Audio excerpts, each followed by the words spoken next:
So welcome to Scrolling to Death. Today I have legislative expert Patrick Lyden here with me to clear some things up around the Kids Online Safety Act to educate parents. I want to talk to you about TikTok too. I don't think we'll have time for that today, but maybe we can follow up later. For some background, and Patrick has been on the podcast before, but Patrick, you are the founder of Current Strategic, a government relation, business development, and strategic initiatives firm based in Washington, D.C. You have more than 20 years of experience in both the public and private sectors, including in Congress and political campaigns, and you maintain strong bipartisan relationships in and out of government. And you've been a great guide for me related to all of these legislative issues and educating me. So thank you for being here today. Yeah, thank you for having me again. Yeah. So let's go back in time a little bit for listeners and for parents to understand why the Kids Online Safety Act was developed in the first place. And so if we go back to 2021, a document was leaked from Meta, which was just Facebook at the time, but they already owned Instagram. It showed that Meta knew and documented the harmful effects of its platforms for children, yet they persisted in prioritizing profit over addressing the harms. Specifically, Instagram was showing to have major negative effects on teenage users, specifically teenage girls, and Facebook was contributing to violence in developing countries.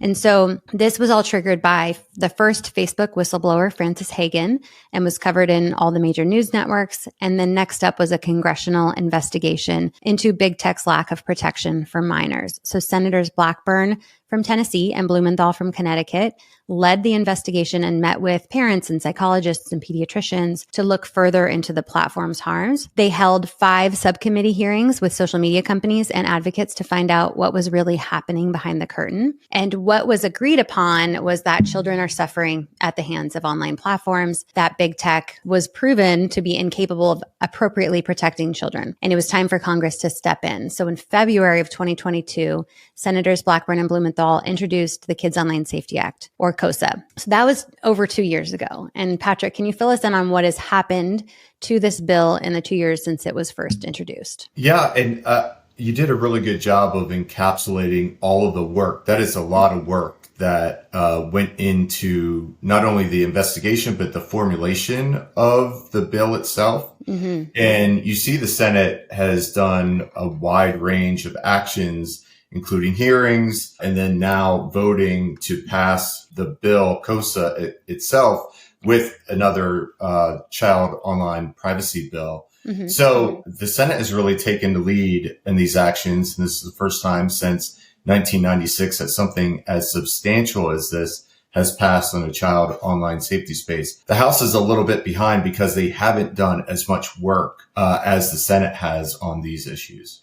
Why do you feel that over the 2.5 years, it didn't get the attention in the House that it did in the Senate? Well, you had 2 great advocates in Blumenthal and Senator Blackburn that know the legislative process. They're respected in their different conferences, and they were able to use all of that to push things forward. So when you have 2 powerful members that are using their time and energy to push a bill, that is what you see the product, the end result of getting as many co-sponsors as they did, as much support in a Senate vote, and then getting final passage. And it's not that the co-sponsors on the House side aren't as active. It's just that that's where the focus was in the Senate. And I think they did a good job of activating third parties and parents. That's why the Senate took the lead. Mm-hmm. I think now we're going to have to really focus on the House and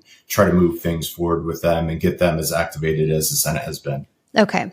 And important note that this is a bipartisan issue and bill. So Senators Blackburn and Blumenthal are a Republican and a Democrat, right? So coming together to create a bipartisan bill. I think a lot of the work over the last couple of years into this bill has been when working with and listening to concerns from organizations that felt that they may be affected by this bill when it's put into place. So there was some pushback from the LGBTQ plus community. There were concerns that this group would not be able to find and connect with important resources within the social media platforms that they rely upon. And changes were actually made to the bill in February of this year to make sure that this cannot happen. And after that, major organizations in that community were satisfied with the changes and fully supported KOSA. And then another kind of narrative that's been pushed about this bill is that it is censorship bill, that it's going to censor free speech. Do you have thoughts about that? Those are issues that we should fully consider and make sure that it's borne out in the legislative record. But I think that KOSA and the other child online safety bills do a good job of addressing those issues and saying that, listen, the children are our most vulnerable population and they deserve a little bit more privacy and protections than adults do. Mm-hmm. And so it should be up to the platforms to create a safer space for minors, particularly if they're not supposed to be on the platform. And as you have reported and talked about many times, we know that there are children that are on the platforms a lot younger than they're supposed to be, and that children are able to gain access before they're supposed to. Mm-hmm.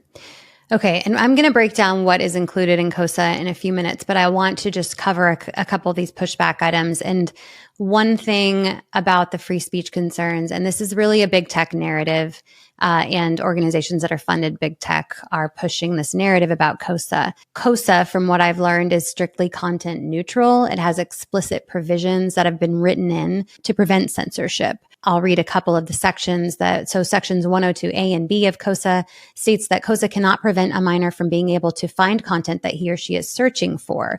It states that the duty of care is specifically limited to harms against children, like physical violence, cyberbullying, sexual exploitation, and illegal substances. So KOSA cannot be used as a means to limit access to content or prevent kids and teens from seeking out important online resources. And so how I think of it is like, can a child, if they want to, seek out self-harm content, if that's something they want to find, yes, that is their right. But can TikTok, for example, continue to recommend like live suicide videos to children in the For You feed? That would be something that is not allowed under KOSA. Lots of big organizations support KOSA: Common Sense Media, American Psychological Association, American Academy of Pediatrics, Eating Disorders Coalition, Fair Play, all the major LGBTQ plus communities. All the parents that I've interviewed that have lost children honestly feel their child would be alive if KOSA was in place, which is one of the big points for me.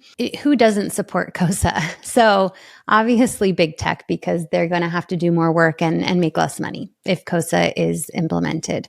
It's disappointing, but I think you're right. The platforms have made a decision based on business and based on economics and their share price, particularly if they're a public company, versus protecting children. And they know that their share price is tightly held to how many users they have on a regular basis, a quarterly basis, or whatever the metric may be. And if those numbers go down because they're taking people that shouldn't be on, like minors that shouldn't be on or are not authorized to be on because their parents don't want them to be on, then that takes away from audience levels, that takes away from clicks, that takes away from advertising dollars, and it could sink their share price. So it is disappointing when you see that, particularly when the proof is out there that there are these harms to vulnerable populations such as children, that they're making those decisions. But that's what it appears to largely ride upon is share price and advertising dollars. Yeah.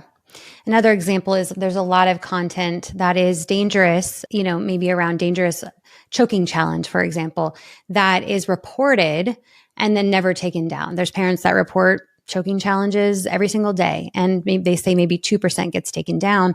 Those videos are making these companies a lot of money because they have millions of views. So under KOSA, they would have to remove they have to do a better job removing dangerous content when it is reported to them. The ACLU, the American Civil Liberties Union, recently sent a bunch of high schoolers to the Capitol Hill to lobby against KOSA.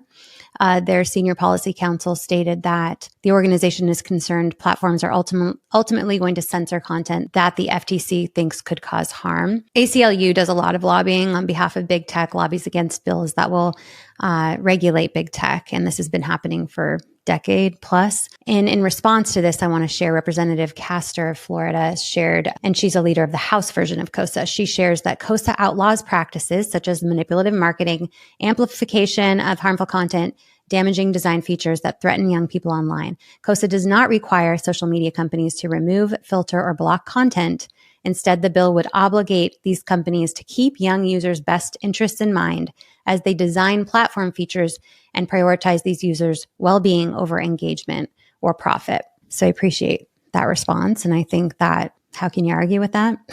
So what is KOSA today? And then I want to ask you, so I'm going to talk about what KOSA looks like today. And then I would love for you to fill in on what has happened in the Senate and what is happening in the House related to this bill and why we're on kind of a time crunch and getting support over to KOSA. I'm going to read 5 bullets on what KOSA is today, just so parents understand the main elements of it. I will include a link to the full bill so listeners can read through it. KOSA requires that social media platforms provide minors with options to protect their information, to disable addictive product features, and opt out of algorithmic recommendations. I love that piece of being able to opt your child out of the addictive algorithms. Platforms would be required to enable the strongest privacy settings by default for kids. KOSA gives parents new controls to help support their children and identify harmful behaviors, and provides parents and children with a dedicated channel to report harms to the platforms. Right now, parents have a really hard time finding out how to report something. They don't get updated for days or weeks, or it never gets addressed. This is a big failure that within the platforms currently. So KOSA creates a responsibility for social media platforms to prevent and mitigate harms to minors, such as promotion of suicide content, eating disorder content, substance abuse, sexual exploitation, and unlawful products for minors like gambling and alcohol. KOSA requires social media platforms to perform an annual independent audit that assesses the risks to minors, their compliance with this legislation, and whether the platform is taking meaningful steps to prevent those harms. So transparency is a big one. Right now, they're grading their own homework, and parents don't really understand much of what's happening on there. How many kids are on the platform at 3 a.m.? We need to know these things so we can address them in our homes. And lastly, that transparency piece is a really big thing, because how do we make adequate decisions if we don't have the right information? Right. And I think we've been talking to policymakers about that, specifically transparency, allowing us behind the big black wall that is the platforms, but then also giving us better information so that we can make better decisions as policymakers, parents, as teachers and educators. We all need the same type of information so we can adequately judge whether this is right for our children or if there are issues that we should be trying to avoid. Yeah, absolutely. Okay. And lastly, KOSA provides academic and public interest organizations with access to critical data sets from social media platforms to foster research regarding harms to the safety and well-being of minors. There's not a lot of great research about how kids are actually affected by social media. In fact, the social media companies fund a lot of research on their end about how great social media is. So it's hard to fully understand the effects, like we talked about, of social media on kids. And this would provide some more transparency. Tell listeners what happened with KOSA in the Senate. Very exciting. For the first time in a long time, as I said, I think since 1996, the Senate voted to pass KOSA along with another bill called the Children's Online Privacy Protection Act, which gives children additional privacy protections that adults wouldn't enjoy.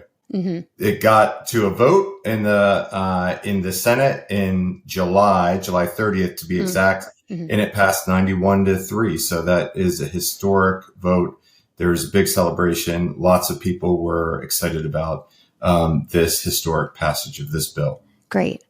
Okay, and explain that. So explain the differences. So we have the Senate and the House. They're both looking at KOSA, but they're different versions. Can you explain how that looks, what's happening there? Well, as I mentioned, a lot of the work on KOSA has been in the Senate. So the House has not done as much work on KOSA and COPPA. So what I fully expect is that when we return in September and Congress is in session, we may see a few of these child online safety bills, COPPA 2.0, potentially KOSA, and some other bills to move forward in Energy and Commerce Committee, and then potentially move to a vote there and hopefully a vote in the House of Representatives, so that we can work with the Senate, the House and the Senate can work together to pass something to be sent to the president for signature to give additional protections to children.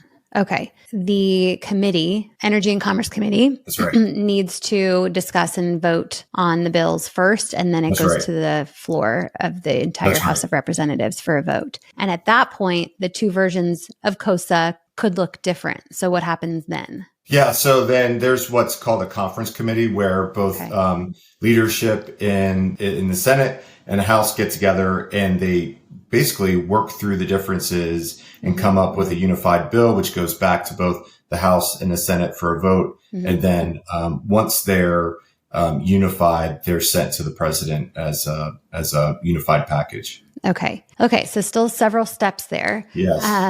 And, if you look up the Kids Online Safety Act, you'll probably see headlines stating that KOSA has hit a roadblock in the House. Can you explain if that's true or what that roadblock is? Sure.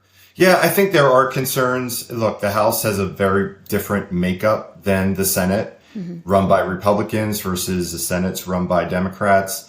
So they have different styles. I also think parents will get this. There is an adversarial sibling relationship where, the siblings don't always get along and it's very rare for them to agree on one thing together. So the House and the Senate traditionally do things a little bit differently. So if the House is able to pass some bills, and I'm told by House leadership and also by the committee that there is an appetite to address these issues and to give parents more protections for their children online. So we are hopeful that something will pass. It's just unclear what exactly that will be. The chair of the Energy and Commerce Committee would like to pass a larger privacy bill.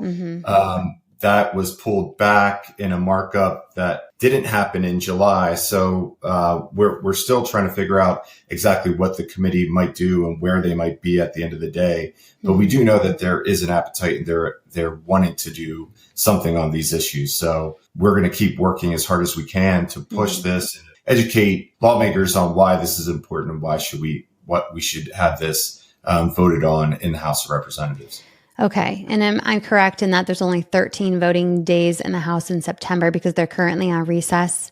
And then they go on recess again for the election, or what happens after? Yeah, traditionally during presidential election years in particular, because it's such a big election, the leaders in both the House and the Senate send their members home to campaign for their seats.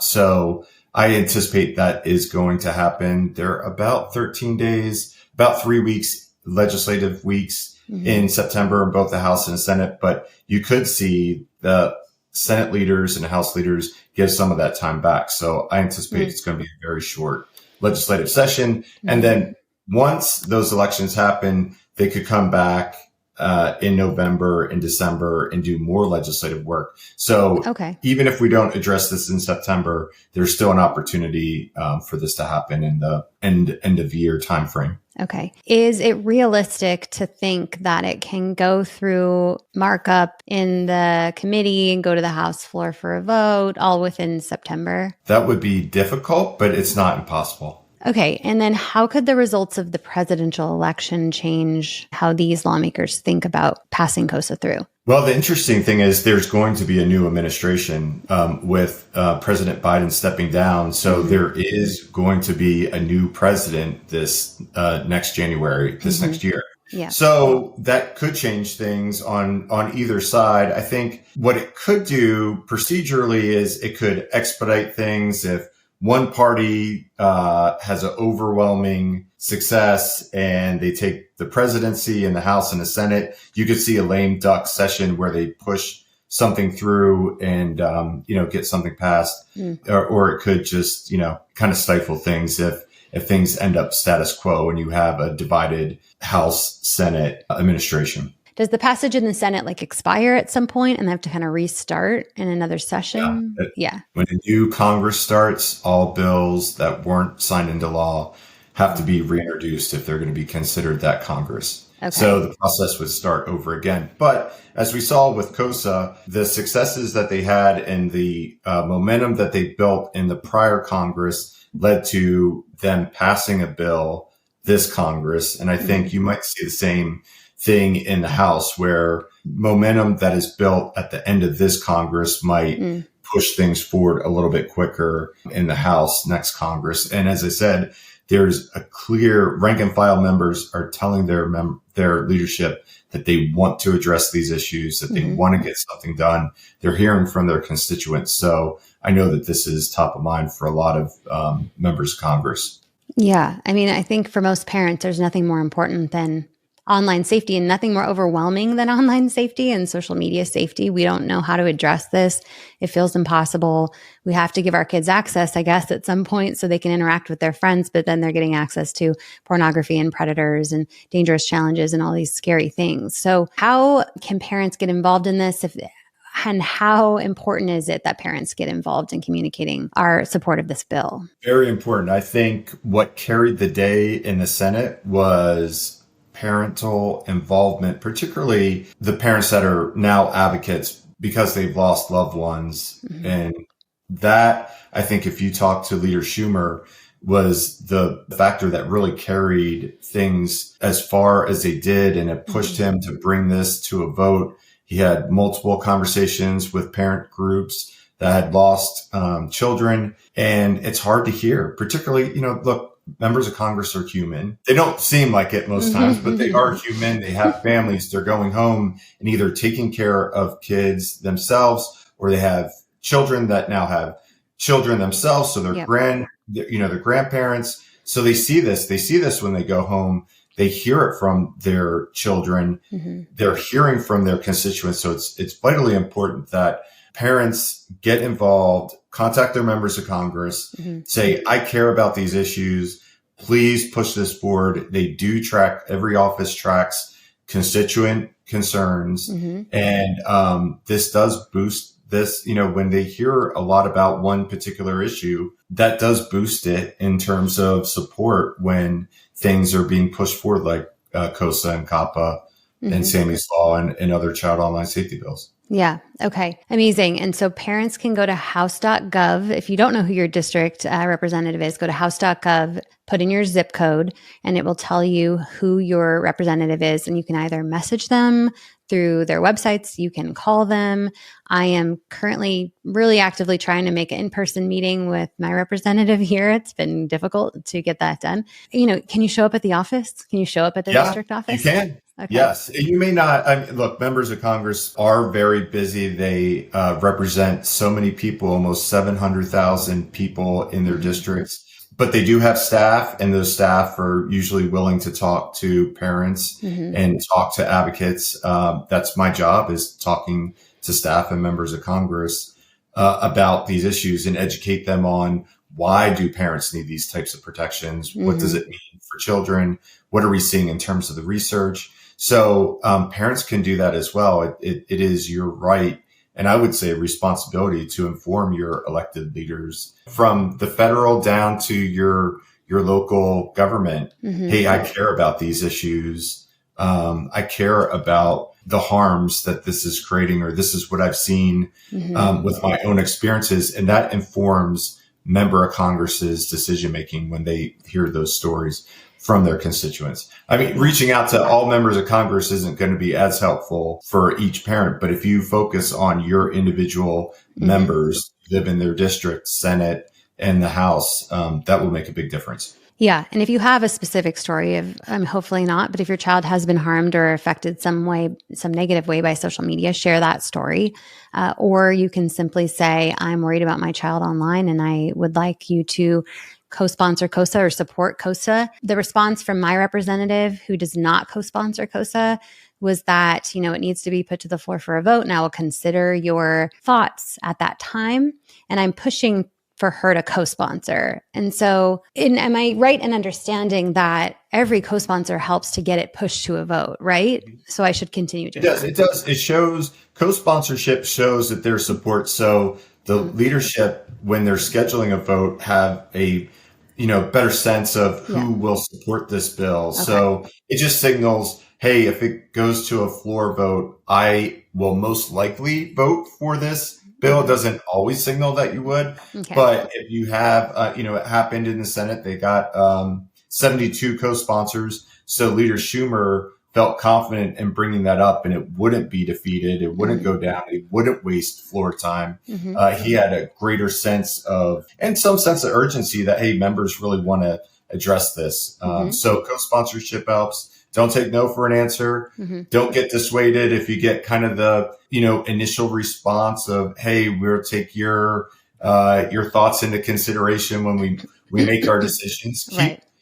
As I said, it's your right to continue to communicate and to show that you support this in any way that you see fit. Okay. You should try to meet with your members of Congress. A lot of times they do open houses, or they might do visits in parts of their district. They might do conversations where they're hosting conversations.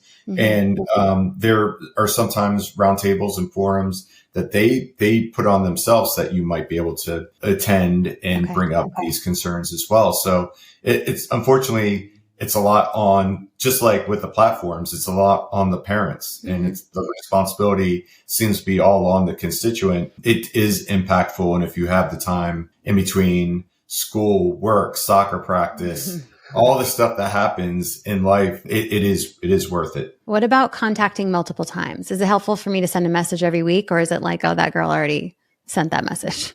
It doesn't have to be every week. And I don't think that it helps to be annoying about it, but the squeaky wheel does get the oil. And I think people start to understand, hey, this isn't just a one-off. This wasn't just something. A lot of times there are grassroots campaigns to get constituents to reach out to members of Congress. So they'll get a form letter 1,000 times signed by 1,000 different names. That's not as impactful. I think giving those personal experiences and saying you have concerns, writing in, calling, if you don't hear from them, reminding them every few weeks, a month, a quarter. It just depends. Okay. And I did ask one of the staffers when I was in DC recently at one of the representatives' office, if you get a form letter, a template that you can tell is, and you get it 50 times, does that get the same priority as a customized note? And she said it goes in a separate pile. So they completely separate those two. I mean, they still consider it, but I think those customized stories and thoughts, whether it's one sentence or a few paragraphs, it doesn't matter. Just customize it, I think. It doesn't have to be extensive. You don't have to write a book, but just reminding them that you care and that this has an impact and you would like to see things changed is, that is impactful. Okay. It gets frustrating. I work with parents and I have clients that care about these issues. And it does get frustrating when you hear, oh, there's great energy and focus in the Senate, and then it hits the House and it just feels like it hits a brick wall. It does get frustrating about the process. But at the end of the day, what it does do is it brings better public policy through debate and batting it back and forth between the chambers. They work at their own pace. So it's just working it through the system, not taking no for an answer, and being persistent will get something. And I do feel like this year in particular, we made great strides. And I would just encourage parents to take that momentum. And if we don't get something passed this year, be disappointed about that, but focus that disappointment into motivation to act and get engaged early on in the process next Congress, because there'll always be a next Congress. There'll always be another opportunity. But I do get why people get frustrated with the process. Seems like nothing is happening here, and that we're only focusing on silly issues. But I will say the Senate vote and the fact that the House is actually talking about this and wanting to engage, and that the leadership is engaged on these issues, shows that there's momentum and something can be done. Okay. And it's not one and done either. I think this is just a continual process. And a lot of people are saying KOSA is just the first step in getting our kids really protected online. It has had a lot of changes over the years to meet the different needs of the different organizations. So if this passes this year, hopefully this will be the first step in a continual production of bills to get our kids more protections online and give parents more help in the home. Yeah, as good as KOSA is, it's not the silver bullet, and there will be a lot of work to be done. Patrick, thank you so much for being here and educating parents on KOSA. I'm going to include all the materials needed to learn about KOSA and to reach out to your representatives in the episode notes. And I will be back with more updates on KOSA as we move forward. Thank you, Patrick. Yeah, thank you. You're welcome.